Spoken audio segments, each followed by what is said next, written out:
있는데요. 5월 8일 날이 한국에서는 어버이날입니다. 그리고 이 호주에서도 또 어머니날이 있는데 우리 부모님들 많이 생각이 나실 텐데 근처에 또는 호주에 같이 살고 계신 분들이라면 부모님들께 좀 더 잘해드렸으면 좋은 기회가 될 것 같고요. 그 다음에 혹시 한국에 계시거나 또는 뉴질랜드나 타국에 부모님들이 계시다면 꼭 전화 한번 드려서 사랑하노라고, 그 다음에 늘 생각하고 있노라고 이렇게 말씀드리는 게 참 좋은 것 같습니다. 제가 가만히 보니까 엄마 아빠가 자녀들한테 사랑한다 라는 말하는 것은 정말 힘듭니다. 저도 저희 딸한테 사랑한다 라고 말을 하고 싶으나 하지 못하고 굉장히 망설일 때가 참 많아요. 그런데 자녀들이 부모한테 사랑한다 라는 말이 상대적으로 훨씬 더 쉽습니다.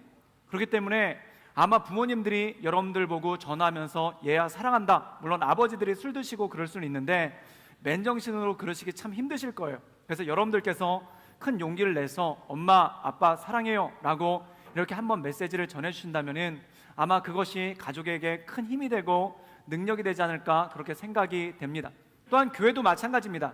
교회는 어린 아이들부터 큰 성인들까지 그리고 어르신들까지 많은 사람들이 같이 있는데 장로님들이나 권사님, 그런 분들이 청년들 보고 사랑합니다, 우리는 당신들을 귀하게 여깁니다 라고 말하기가 참 쉽지가 않습니다. 왜냐하면 어른이 되면 될수록 그런 표현을 잃어버리고 또한 익숙해지지가 않기 때문에 그렇죠. 근데 먼저 청년들이 그리고 어린 사람들이 어른들에게 사랑합니다, 우리는 당신들을 좋아합니다 라고 하는 얘기들이 큰 힘이 되고 교회를 이끌어가는 능력이 될 수가 있죠. 그래서 저희가 5월달 한 달 동안 우리 청년부에서 주차로, 그 다음에 배식으로, 그 다음에 이렇게 배식대 앞에다가 조그만 무대 공간을 마련해서 공연을 함으로써 저희 어른들을 섬기고 있는데 그 모든 것들을 하는 이유가 무엇인가? 한마디로 메시지를 전하기 위한 것입니다.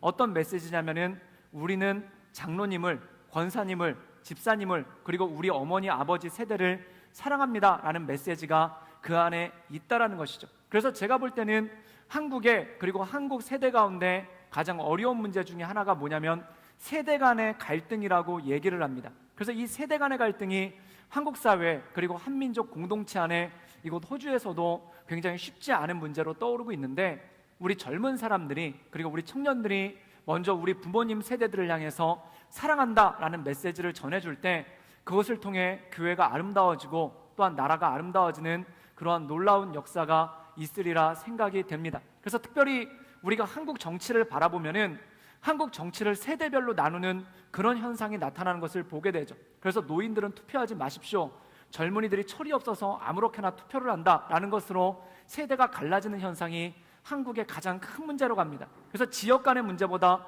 더 심각한 것이 세대 간의 갈등이라고 얘기를 하는데 교회가 앞장서서 교회 안에서 그런 것들을 해결해 나가고 또한 저희가 해소해 나가기 시작한다면 그것이 나라와 민족에게 그리고 더 나아가서 이 모든 세상 가운데 선한 영향력을 미칠 수 있으리라 생각이 됩니다. 그래서 저희가 5월달 4주 동안 봉사를 하는데 2주 남았습니다. 혹시 한 번도 안 하신 분들이 계시다면은 한번 오셔서 이렇게 하다 보면은 어떤 분이 그런 얘기를 하더라고요.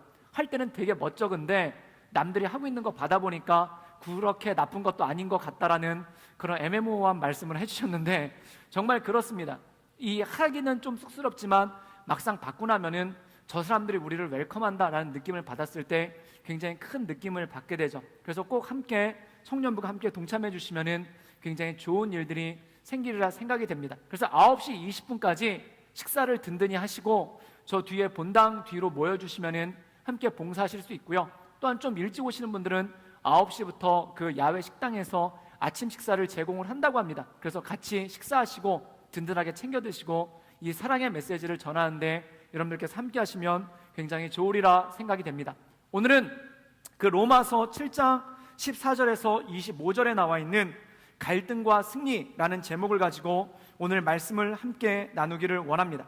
제가 청년부 사역을 하면서 한 가지 놀라운 사실을 발견한 것이 있는데 그건 뭐냐면은 수련회나 또는 아우리치를 갔었을 때 여름에 가면은 물가 쪽으로 많이 가게 됩니다.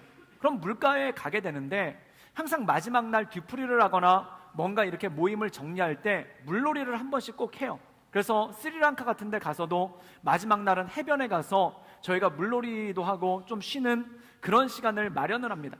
그런데 가만히 제가 청년들이 물놀이를 하는 걸 가만히 보면은 한 가지 특징이 있는데, 무슨 어린아이들은 튜브를 가져오거나 그 물에서 물장구를 치면서 노는데 굉장히 좋아요.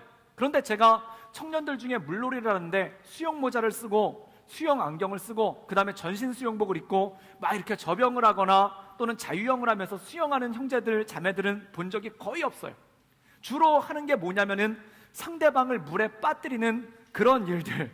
그래서 마치 그 세례 요한이 한 것 같은 침례의 역사가 이루어지기 시작하는데, 형제가 형제를 빠뜨리고 자매가 자매를 빠뜨리는 게 아니라 처음에 형제들이 자매들을 빠뜨리기 시작합니다.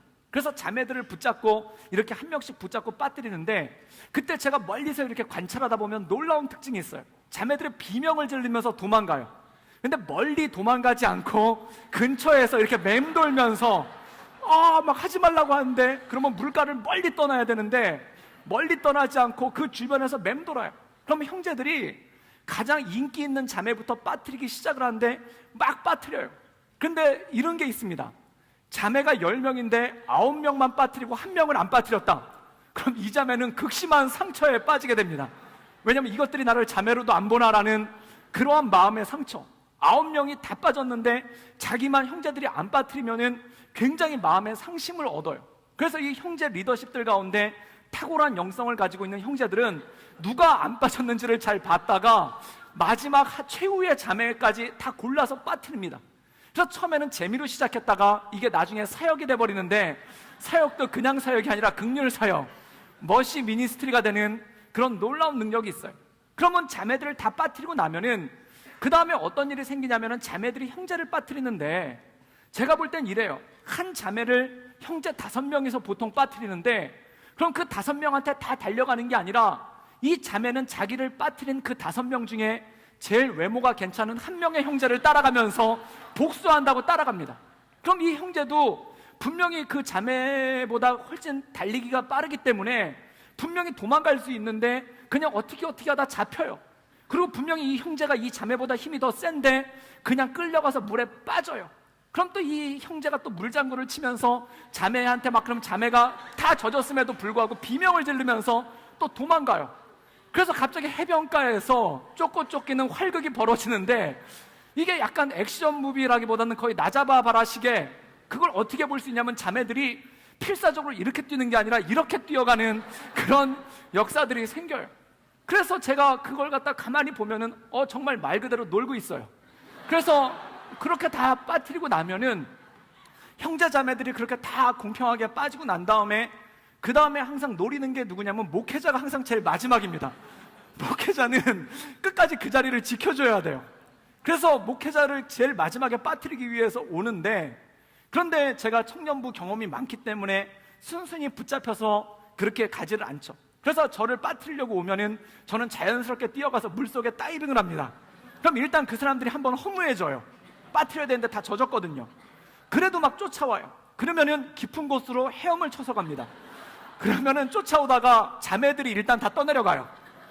그리고 형제 몇 명이 따라오는데 제가 수영에는 자신 있기 때문에 더 깊은 데로 이렇게 물에 동동 떠서 기다리고 있다가 형제들이 또 오면 또 깊은 데로 헤엄을 쳐서 가다 보면은 그 나머지 형제들까지 다 떠내려가는 그런 역사가 있죠. 그럼 다 떠내려간 걸 확인한 다음에 유유히 이렇게 헤엄쳐서 나오면은 다들 허탈한 눈으로 쳐다보는 그런 것들이 있습니다. 그런데 한 번은 계곡가에서, 이 물가에서, 민물가에서 헤엄을 쳤는데 그런 식으로 쫓아오길래 제가 막 도망을 갔어요. 그런데 어떤 한 자매 하나가, 옛날에 고등학교 때 수영 선수라고 하는 자매 하나가 끝까지 쫓아오는 거예요. 그래서 저도 끝까지 도망을 갔어요.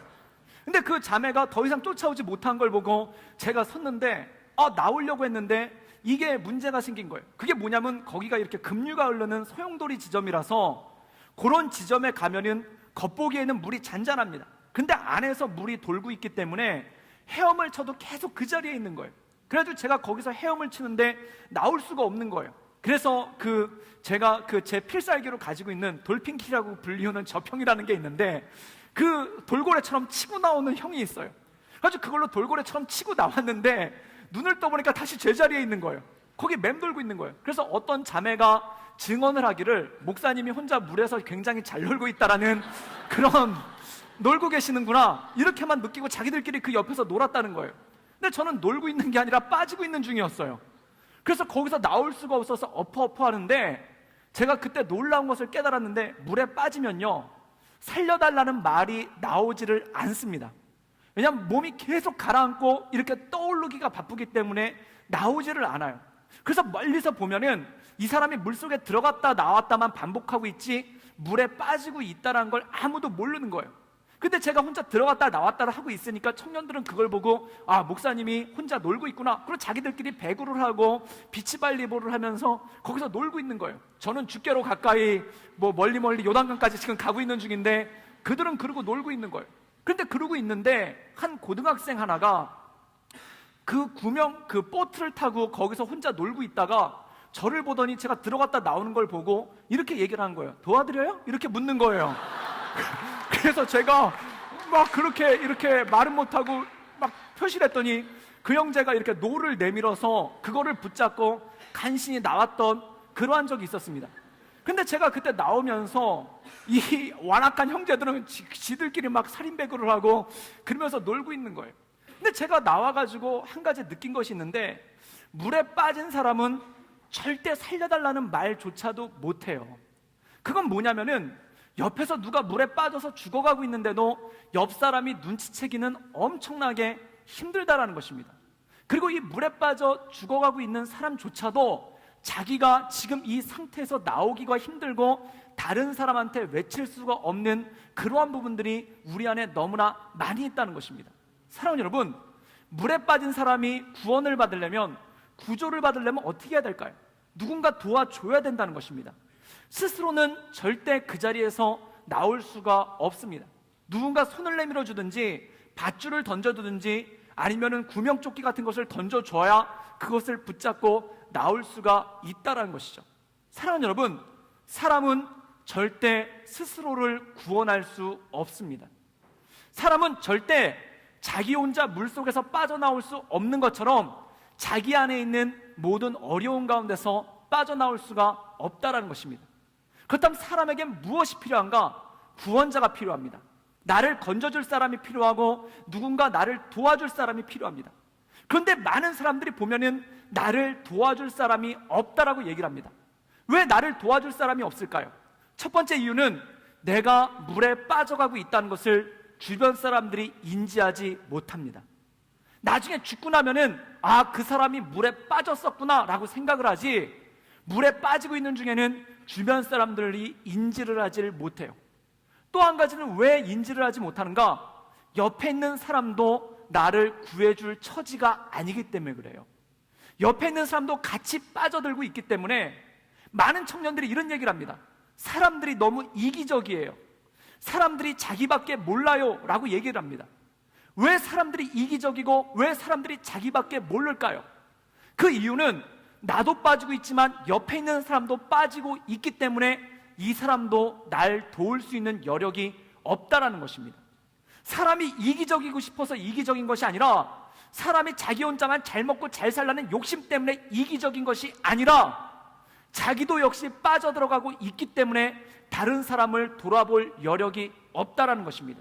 여러분, 많은 아르바이트생들이 이런 말들을 많이 합니다. 사장님 나빠요. 이런 얘기를 참 많이 해요. 우리 사장님 너무 이기적이에요. 우리 사장님 너무 안 좋아요. 우리 매니저 보시는 분 그렇게 사람이 악랄하고 이기적일 수 없어요 라고 얘기를 합니다. 그런데 그도 어느 가정에서는 아빠예요. 어느 가정에서는 가장이에요. 또 누군가에게는 친구예요. 그런데 왜 이렇게 나한테 악랄하게 굴까요? 그 이유를 가만히 보면은 그도 물에 빠져가고 있는 중이기 때문에 그렇다는 것입니다. 여러분, 물에 빠지고 있는 사람들끼리 서로를 붙잡으면 어떻게 될까요? 상대방을 딛고 나오려고 하기 때문에 상대방을 더 물속에 빠뜨리려고 하는 그러한 일들이 생기죠. 상대방을 밟고 나가려고 해요. 그런데 나갈 수 있는가? 나갈 수 없다는 거예요. 서로 나가려고 엉켜있기만 할 뿐이지, 서로를 밟고 나가려고 엉키기만 할 뿐이지 그 자체로 누구도 구원할 수 없다라는 것입니다. 여러분, 그래서 사람은 모두가 죄인인 동시에 사람은 누구도 구원할 수 없고 사람은 스스로를 구원할 수 없는 그러한 연약한 가운데 빠져들고 있다라는 것입니다. 사랑하는 여러분, 오늘 말씀에 보면은 사도 바울이 이렇게 말씀하고 있습니다. 구원은 어디서 오는가? 또한 이 구원의 능력은 어디서 오는가? 이것을 사도 바울이 우리에게 얘기하고 있는 것이죠. 우리 15절에서 17절까지의 말씀을 읽겠습니다. 우리 다 같이 읽겠습니다. 내가 행하는 것을 내가 알지 못하노니 곧 내가 원하는 것은 행하지 아니하고 도리어 미워하는 것을 행함이라. 만일 내가 원하지 아니하는 그것을 행하면 내가 이로써 율법에 선한 것을 시인하노니 이제는 그것을 행하는 자가 내가 아니요 내 속에 거하는 죄니라. 오늘 말씀 가운데 보면은 이렇게 얘기하고 있습니다. 내가 원하는 것은 행하지 아니하고 도리어 미워하는 것을 행함이라 라고 얘기하고 있습니다. 사랑하는 여러분, 우리는 예수님을 믿고 구원함을 받았습니다. 또한 하나님의 자녀가 되었습니다. 그런데 갈등이 없는가? 오늘 말씀에 보면 갈등이 있다라는 거예요. 사도 바울은 어떤 사람입니까? 그리스도를 다메섹 도상에서 경험하고 가장 진하게 그리고 가장 크게 예수님을 경험하고 구원의 반열에 오른 사람이 바로 사도 바울입니다. 근데 이 사도 바울이 자기 안에 있는 내면의 문제에 대해서 얘기를 하는 거예요. 그 자기 안에 있는 내면의 문제가 뭐냐면 내가 원하는 것은 행하지 아니하고 도리어 미워하는 것을 행함이라. 이것은 무엇일까요? 내가 해야 될 것을 하지 못하고 내가 혐오하는 것들, 내가 싫어하는 것들을 자꾸 하고 있는 내 모습을 발견하게 된다라는 것입니다. 사랑하는 여러분, 사람에게는 구원이 필요합니다. 그런데 그 구원이 무엇인가? 그 사람에게는 감옥에 갇혀 있는 것 같은 어려움이 있기 때문에 그렇다는 것입니다. 많은 분들은 이렇게 얘기합니다. 당신 구원이 필요합니다 라고 얘기하면은 나는 나대로 아무 문제가 없습니다 라고 얘기를 합니다. 그런데 무슨 구원이 필요한가요? 라고 얘기를 하시는 그런 분들이 있죠. 그런데 우리가 우리 인생을 가둬놓는 감옥을 보면은 두 가지의 감옥이 있습니다. 첫 번째 감옥은 뭐냐면 외적인 감옥이에요. 이 외적인 감옥은 뭐냐면 질병에 내가 묶여 있다든지 또는 물질적으로 너무 어렵다든지 또는 주변 사람들과의 관계가 너무 어렵다든지 이런 것들이 바로 외적인 감옥입니다. 내가 어떻게 빠져나가고 싶은데 너무 가난해요. 내가 어떻게 빠져나가고 싶은데 병이 너무 깊어요. 내가 어떻게 빠져나가고 싶은데 주변에서 나를 따돌리는 것 같고 주변에서 나를 인정하지 않는 것 같은 그러한 느낌이 우리 마음 가운데 있어요. 이런 분들은 자신이 처해 있는 심각함을 다 인지합니다. 병으로부터 나았으면 좋겠다. 이 물질의 궁핍함으로부터 풀려났으면 좋겠다. 이 관계의 어려움으로부터 해결됐으면 좋겠다라는 것을 인지합니다. 그런데 그렇지 못한 분들은 나는 괜찮다라고 생각하는 경우가 있어요. 그런데 중요한 것이 있는데 외적인 감옥만 있는 것이 아니라 내적인 감옥이라는 것이 있습니다.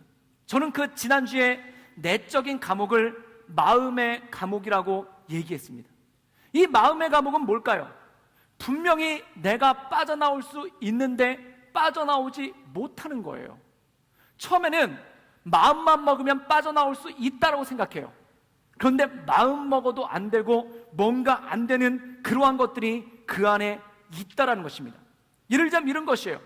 어떤 분들은 술을 잘 마셔요. 그래서 어떤 분들은 그런 얘기가 있어요.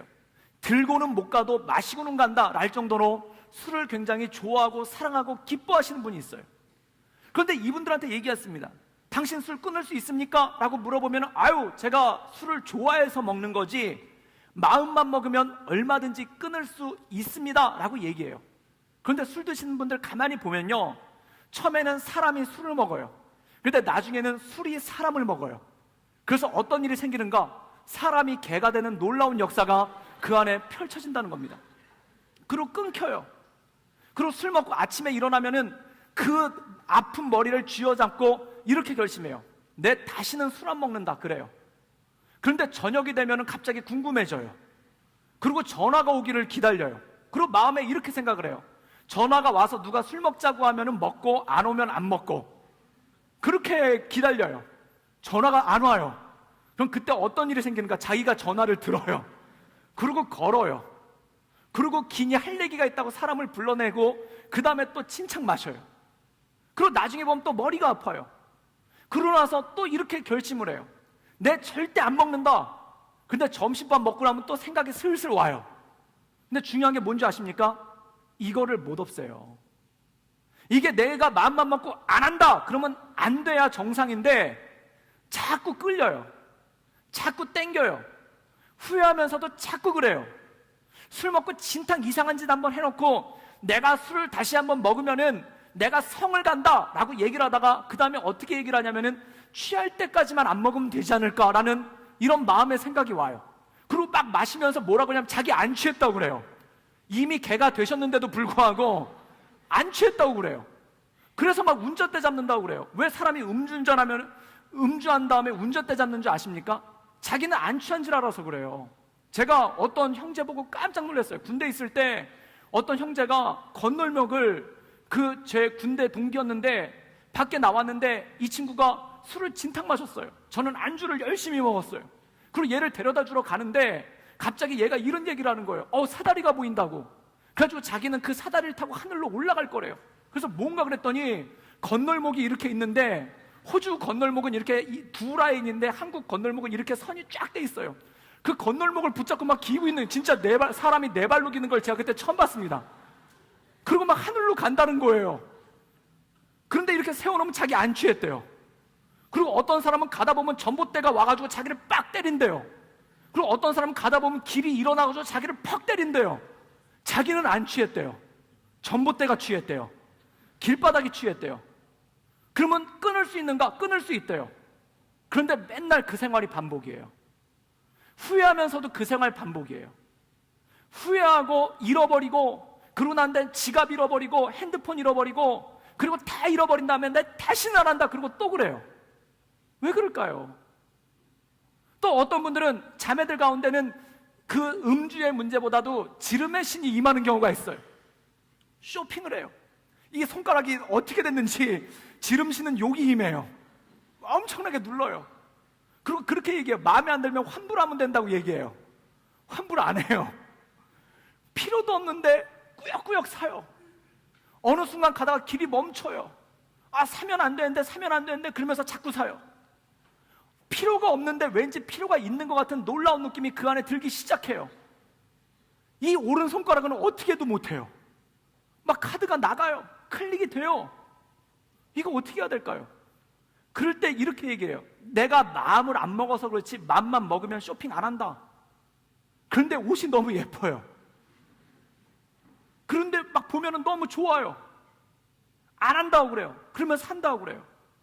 어떤 사람들은 음란 동영상에 관한 문제가 있는 분들이 있습니다. 젊은 혈기에 남자가 젊은 혈기에 음란 동영상 보는 것이 포르노를 보는 것이 무엇이 문제인가? 근데 여러분 여기 주보에 이름 올려드릴까요? 젊은 남성 포르노 보는 게 무엇이 문제인가? 나 포르노 본다 아무개. 그럼 한번 신문에 내드릴까요? 정말 떳떳하십니까? 정말 괜찮으십니까? 그거 보면서 하늘을 우러러 땅을 우러러 내 여자친구를 우러러 내 주변 사람들을 우러러 나는 한 점 부끄러움이 없으므로 나는 괜찮다라고 말하실 수 있습니까? 부끄러우시잖아요. 그리고 어쩔 땐 자기에 대해서 혐오감도 느끼시잖아요. 그리고 내가 왜 이러고 사나라는 이런 느낌까지 받으시잖아요. 끊을 수 있다라고 얘기해요. 그런데 못 끊어요. 자꾸 반복돼요. 여러분, 내가 죄를 짓는 것 같지만 나중엔 죄가 나를 붙잡아요. 그리고 여기서 나갈 수가 없는 거예요. 여기서 탈출할 수가 없는 거예요. 이것이 감옥입니다. 여러분, 중독과 취미의 차이가 뭘까요? 취미는 바쁘면 안 하는 거예요. 취미는 굳이 내가 바쁘면 안 하고 피곤하면 안 하는 거고 그 다음에 생각날 때 하는 게 이게 취미예요. 중독은 뭔지 아십니까? 바빠도 해요. 뭔가 극심한 일이 있어도 해요. 돈 없어도 해요. 그것 때문에 짬을 내고 틈을 내가지고 어떻게 하든지 하려고 하는 게 이게 바로 중독이라는 겁니다. 여러분, 이게 마음의 감옥이에요. 지금 사도 바울은 이렇게 이야기하고 있는 거예요. 내가 원하는 것을 하지 아니하고 내가 원하지 아니하는 바 악한 일만 저지른다. 여기서 마치 모든 것들 갖다 남의 일처럼 생각이 들지만 그 세 가지 예에는 저는 해당 사항이 안 됩니다. 그런데 몇 가지 아마 더 걸리실 거예요. 다 주변 사람들 보면서 난 아니야. 어떤 분들은 제가 그런 얘기 했어요. 술 취하지 마십시오 그랬더니 아멘 그러놓고 주변을 막 이렇게 돌아봐요. 이거 자기가 아멘 한 것 때문에 걸릴까? 어떤 분은 아멘 안 하고 주변 이렇게 돌아봐서 난 아니야 뭐 이렇게 쳐다봐요. 그런데 그래도 걸리는 거예요. 이런 것으로부터 자유할 수 있는 사람이 얼마나 있을까요? 심지어 사도 바울도 나는 이렇게 얘기합니다. 내가 원하지 않는 죄가 나를 건다. 내가 원하지 않는 죄가 나를 끌고 간다. 나를 넘어뜨린다. 어떻게 갈 것인가? 사람들은 그렇게 얘기해요. 모두가 그러니까 괜찮다라고 얘기합니다. 여러분, 모두가 그렇다고 해서 괜찮은 거 아닙니다. 한국 보십시오. 모두가 비리 저지르니까 모두가 괜찮다고 그러다가 참사들이 일어나지 않습니까? 모두가 다 그러니까, 다 그런 거니까 그 정도는 괜찮다고 얘기하다가 참사가 일어나고 일이 생기고 어려움이 생기지 않습니까? 여러분, 모두가 다 한다고 해서 죄가 아닌 것이 아니에요. 모두가 다 한다 하더라도 내 마음 가운데 허락하지 않는 것이 있다면 하나님 보시기에, 그리고 내 주변 형제자매들 보기에 부끄러운 것들이 있다면 그것은 반드시 떨쳐내야 될 것입니다. 여러분, 성경은 이렇게 이야기하고 있습니다. 술 취하지 말라. 이는 방탕한 것이니 오직 성령의 충만을 입으라 라고 얘기하고 있습니다. 방탕은 뭘까요? 하지 않아도 되는 것을 하느라고 마땅히 해야 될 것을 하지 못하는 것이 바로 방탕입니다. 여러분, 여러분들 하지 말아야 될 것을 하느라고 마땅히 해야 될 것을 하지 못하시는 분들 있지 않습니까? 여러분, 사람이 비전을 잃어버리면은 한 가지 특징이 생기는데 그게 뭐냐면 능동성이 없어져요. 이 능동성이 영어로 뭔가 그랬더니 액티브라고 하더라고요. 액티브가 없어져요. 스스로 자발적으로 뭔가 하는 것이 없어져요. 그 다음에 뭐가 생기냐면은 수동적이 돼요. 그 수동적을 패시브라고 얘기를 하는데 이 패시브는 뭐냐면 끌려다니는 거예요. 어떤 사람은 학교를 가는 사람이 있고 어떤 사람은 학교에 끌려가는 사람이 있어요. 어떤 사람은 공부를 하는 사람이 있고 어떤 사람은 공부에 끌려가는 사람이 있어요. 어떤 사람은 일을 하는 사람이 있고 어떤 사람은 일에 끌려가는 사람이 있어요. 똑같이 보이지만 자기가 능동적으로 하는 사람과 끌려가는 사람의 인생의 차이는 엄청나게 큰 차이가 있습니다. 여러분, 수동적인 사람, 뭔가가 되는 사람의 특징은 뭐냐면 시간이 되니까 하는 거예요. 시간이 되니까 하는 건 뭡니까? 시간이 되니까 교회 가야 되니까 가는 거고, 회사 가야 되니까 가는 거고, 직장 가야 되니까 가는 거고, 학교 가야 되니까 가는 거예요. 왜 가는가? 시간이 됐으니까. 안 가면 큰일 나니까. 안 가면 안 되니까. 시간이 됐기 때문에 가는 거예요. 여러분, 이런 사람들의 특징은 뭐냐면 이래요. 굉장히 바쁘다고 얘기해요. 굉장히 피곤하다고 얘기해요. 그런데 뭐 하는데 그렇게 바쁘고 뭐 하는데 그렇게 피곤한가 보면은 뭔가 창의적이거나 뭔가 좋거나 뭔가 능동적인 일을 하기 때문에 바쁜 게 아니에요. 끌려다니니까 마음이 바쁘고 마음이 피곤해요. 그래서 이런 분들의 특징을 보면은 텔레비전 시청을 굉장히 많이 하거나 인터넷 서핑을 굉장히 많이 해요. 텔레비전에 볼 것이 있어서 보는가? 아니에요. 그냥 봐요. 그냥 채널만 돌리고 있을 뿐이에요. 집에 들어가자마자 어떤 분들은 텔레비전부터 켜고 시작하시는 분이 있어요. 뭘 보기 원해서 하는가? 아니요. 그냥 켜놔요. 앉아서 채널만 돌려요. 어떤 분들은 레포트 쓰려고 책상에 앉았다가 제일 먼저 인터넷 포털 사이트부터 열어봐요. 뭐 중요한 걸 보는 것도 아니에요. 무슨 연예인 아무개와 스캔들, 누구와 사귄다 해, 뭐 이런 거, 그것만 죽어라고 봐요. 그리고 어느 순간 보면 그게 1시간 돼 있고 2시간 돼 있고 3시간 돼 있어요. 그러다 보면 피곤해져요. 목이 뻣뻣해요. 주로 그런 걸로 시간을 보내요. 리모컨 가지고 계속 돌리기만 해요. 그 마우스 가지고 계속 클릭만 해요. 뭔가 뚜렷하게 얻는 것도 없어요. 그냥 돌리고 바꾸기만 할 뿐이에요. 또 어떤 분들은 이런 특징이 있습니다. 먹는 것을 주체하지 못합니다. 배고파서 먹는 게 아니라 심심해서 먹어요. 늘 냉장고를 열어봐요. 먹을 것이 없는데도 냉장고를 열어봐요. 그냥 궁금해요. 그리고 걱정해요. 배가 나왔다고. 요즘에 내 몸이 아니라고. 몸에 그린벨트가 생긴 것 같다고. 어떤 분은 이렇게 얘기해요. 목사님, 이상해요. 물만 먹어도 살이 쪄요. 물을 도대체 얼마나 드시는 겁니까? 뭐 하루에 한 10리터 드십니까? 끊임없이 뭔가를 먹어요. 뭔가를 끊임없이 궁금해해요. 어떤 자매님을 제가 보고 깜짝 놀랐어요. 샐러드만 드신대요. 야채만 드신대요. 살찔까봐. 근데 놀라운 게 있어요. 소도 야채만 먹고 그렇게 됐어요. 코끼리도 야채만 먹는데 그렇게 된 거예요. 도대체 야채를 얼마나 드시는 겁니까? 여러분, 먹을게요. 먹고 싶어서 먹는 게 아니라 그냥 궁금해서 먹어요. 끊임없이.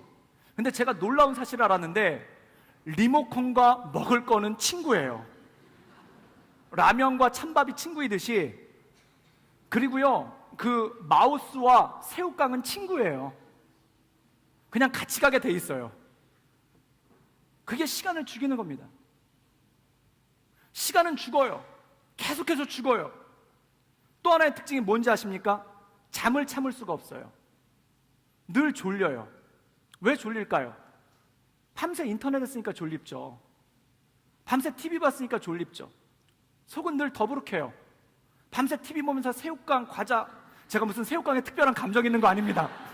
예를 들자면, 농심에 계신 분들 마음에 상처가 없으시길 바랍니다. 그냥 그럼 속은 늘 불편해요. 배가 고픈 것도 아니고 안 고픈 것도 아니고, 일을 한 것도 아니고 안 한 것도 아니고, 논 것도 아니고 안 논 것도 아니고, 늘 졸려요. 그래서 늘 졸아요. 늘 피곤해요. 늘 퀭한 눈을 가지고 다녀요. 그리고 여러분, 어떤 분들은 자다 지쳐 또 주무시는 분들이 있어요. 자다가 깼으면 거기서 벌떡 일어나야 되는데 그냥 또 누워서 자다 보면 그냥 쭉 가요. 2박 3일 휴가 받았어요.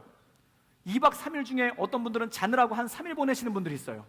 2박은 눈 뜨고 이 손가락으로 리모컨을 돌리든지 마우스질을 하다가 3일은 주무시고 2박은 인터넷의 넓은 세계에, 포탈 세계에 가 있어요. 그러면 어떤 일이 생기는가? 현재 일에 집중이 안 돼요. 늘 인생이 지루해요. 이 예배가 빨리 끝났으면 좋겠어요. 세상에서 제일 은혜로운 설교는 빨리 끝나는 설교예요. 근데 왜 빨리 끝나기를 원할까요? 예배 끝나고 뭔가 급한 일이 있으십니까? 예배 끝나고 뭔가 해야 될 일이 있으십니까? 딱히 그건 아니에요. 근데 이 순간이 빨리 지나갔으면 좋겠어. 늘 현실이 지루해요. 회사에서 일은 해요. 5시 끝날 때까지 시간을 쳐다봐요. 근데 끝나면 막상 할 일은 없어요. 근데 끝났으면 좋겠어요. 학교에서 공부해요. 이 학교 수업 시간이 끝났으면 좋겠어요. 끝나고 마땅히 할 일은 없어요. 그런데도 끝났으면 좋겠어요. 왜 그럴까요? 그냥 사는 게 지루해서 그런 거예요. 현실이 지루해서 그런 거예요. 왜 지루할까요? 사는 것에 의미가 없으니까 그래요. 그런데 그런 특징에 뭘까요? 시간 흘러가는 건 너무 아까워요. 입에서 항상 이 소리가 붙어 있어요. 벌써 시간이 이렇게 됐나? 벌써 5월인가? 벌써 라는 말이, 배터리가 떨어졌어요. 벌써 배터리가 떨어졌다. 이렇게 가는 거예요. 시간은 늘 지나가는 게 아까워요. 그런데 현재는 늘 지루해요. 이거 어떻게 살아야 됩니까? 여러분, 사도 바울은 이것에 대해서 이렇게 얘기하고 있습니다. 시간 같은 것은 두렵고, 시간이 있다 해도 마땅히 할 일이 없고, 늘 현실은 지루할 뿐이에요. 그렇다면 무엇을 가지고 살아야 될까요? 우리 인생 가운데 진짜 중심이 되는 것은 무엇일까요? 여러분을 혐오스럽게 하는 수많은 것들이 있는데 거기서 어떻게 빠져나와야 될까요? 그리고 이렇게 시간을 늘 낭비하고 있는데 거기서 어떻게 빠져나와야 될까요? 그런데 거기 참담한 현실이 있습니다. 자기 힘으로는 절대 못 빠져나와요. 엄마가 잔소리하면 빠져나옵니까? 옆에서 누가 도와주면 빠져나올 것 같습니까? 내가 지금 술 마시고 있는데 옆에서 술 마시지 말아라, 술 마시지 말아라, 그럼 빠져나올 것 같습니까? 못 빠져나와요. 안 보는 데서 할 뿐이지, 안 하는 척 할 뿐이지 못 빠져나와요. 그리고 늘 그 문제 안에 갇혀 있는 거예요. 사도 바울은 그것에 대해서 얘기하고 있는 것입니다. 우리 7절 24절과 25절의 말씀을 읽겠습니다. 우리 다 같이 읽겠습니다. 오라, 나는 공고한 사람이로다. 이 사망의 몸에서 누가 나를 건져내라. 우리 주 예수 그리스도로 말미암아 하나님께 감사리로다. 그런즉 내 자신이 마음으로는 하나님의 법을, 육신으로는 죄의 법을 섬기노라. 어떻게 내가 내 마음의 감옥을 벗어날 수 있겠습니까? 어떻게 나를 얽매이고 있는 것으로부터 내가 벗어날 수 있겠습니까? 사도 바울은 자기의 모습에 대해서 이렇게 얘기합니다. 오라, 나는 공고한 사람이로다. 나는 피곤한 사람이로다. 나에게는 해답이 없는 사람이로다. 내가 어떻게 이것으로부터 이끌어 나갈까? 다음 주에 읽을 로마서 8장에는 사도 바울은 1절과 2절에 이렇게 얘기하고 있습니다. 그러므로 이제 그리스도 예수 안에 있는 자에게는 결코 정죄함이 없나니 이는 그리스도 예수 안에 있는 생명의 성령의 법이 죄와 사망의 법에서 너를 구원하였다. 여러분, 우리를 구원하실 분은 그리스도밖에 없으십니다. 그리스도를 붙잡을 때 우리 인생 가운데 구원함이 생기는 것입니다. 에베소서 6장엔 이렇게 얘기하고 있습니다. 술 취하지 말라, 이는 방탕한 것이니 오직 성령의 충만을 받으라. 성령에 붙들려 살 때, 예수 그리스도의 말씀 가운데 내가 붙들려 살 때 내 인생을 지루하게 하고 내 인생을 혐오스럽게 하고 내 인생을 허탄하게 하는 모든 것으로부터 내가 자유함을 얻을 수 있다라는 것입니다. 사도행전 2장에는 이렇게 말씀하고 있습니다. 누구든지 주의 이름을 부르는 자는 구원을 얻으리로다. 여러분, 기도는 뭘까요? 예배는 뭘까요? 찬양은 뭘까요? 한마디로 얘기하는 것입니다. 주의 이름을 부르는 것입니다. 우리가 기도를 통하여 주의 이름을 부를 때, 우리가 찬양을 통하여 주의 이름을 부를 때, 우리가 예배를 통하여 주의 이름을 부를 때 우리 삶 가운데 우리를 이끌어 주시고 우리를 잡아주시는 하나님의 성령의 역사를 경험할 수 있다라는 것입니다. 십자가는 무엇입니까? 우리를 향한 구원의 표징입니다. 찬송가 중에 이런 찬송가가 있어요. 내가 매일 십자가 앞에 더 가까이 가오니 구세주의 흘린 보배 피로써 날 정케 하옵소서. 주의 이름을 부른다는 것은 무엇이겠습니까? 우리가 날마다 주님의 십자가 앞으로 한 걸음 한 걸음 다가가는 것, 그것이 바로 하나님께서 우리에게 주신 능력 아니겠습니까? 사도 바울은 이렇게 얘기합니다. 나는 공고한 사람이로다. 누가 나를 이 사망의 법에서 건져내랴. 그리고 이것에 대한 해답을 이렇게 제시합니다. 그런즉 그리스도 예수 안에 있는 자에게는 결코 정죄함이 없나니 이는 그리스도 예수 안에 있는 생명의 성령의 법이 너를 죄와 사망의 법에서 구원하였습니다. 그리고 사도행전 2장에서 사도 베드로는 이렇게 고백하고 있습니다. 누구든지 주의 이름을 부르는 자는 구원을 얻으리로다. 여러분, 주의 이름을 부르며 날마다 그분 앞에 나갈 수 있기를 주님의 이름으로 축복합니다. 갈등이 있습니다. 또한 내 인생 가운데 대한 혐오가 있습니다. 내 인생에 대한 불안함이 있습니다. 또한 속절없이 지나가는 시간에 대한 안타까움이 있습니다. 그때 주의 이름을 부르십시오. 그때 나를 건져내며 내 인생 가운데 내가 무엇을 향해 살아야 될지, 내가 무엇을 향해 가야 될지, 내가 무엇을 향해 서야 될지 우리를 인도해 주시는 주님의 능력이 그 안에 있다는 것입니다. 소경 바디메오는 이렇게 외칩니다. 하나님 아들 주 예수 그리스도시여, 나를 불쌍히 여겨주십시오. 이것을 예수 기도라고 합니다. 어떤 수도원에서는 이 기도만을 합니다. 하나님의 아들 주 예수 그리스도시여, 나를 불쌍히 여겨주십시오. 왜 불쌍합니까? 왜 우리는 불쌍한 자입니까? 우리 인생 가운데 앞을 향해 나가지 못하는 그러한 모습이 있고 우리 인생 가운데 연약함이 있기 때문에 불쌍한 자 아닙니까? 여러분 삶에 만족하십니까? 어렸을 때는 자기 얼굴에 만족 못해요. 어렸을 때는 자기 키에 만족 못해요.